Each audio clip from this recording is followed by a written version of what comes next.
Kerajaan akan terus memantau perkembangan krisis tenaga global bagi memastikan bekalan makanan negara kekal stabil.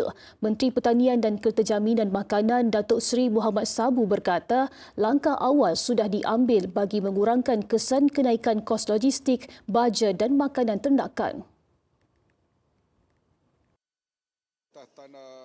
Kesan kenaikan harga minyak dunia dijangka memberi tekanan kepada rantaian bekalan makanan termasuk sektor peternakan dan perikanan negara.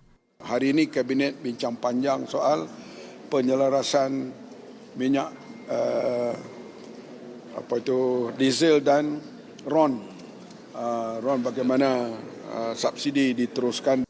Beliau berkata Malaysia masih mempunyai bekalan makanan asas yang mencukupi termasuk beras yang dijangka stabil hingga hujung tahun. Tumpuan turut diberi kepada sektor aquakultur bagi memastikan bekalan protein negara terus terpelihara. Ia termasuk meningkatkan pengeluaran ikan bagi menampung sebarang kemungkinan kekurangan hasil tangkapan laut.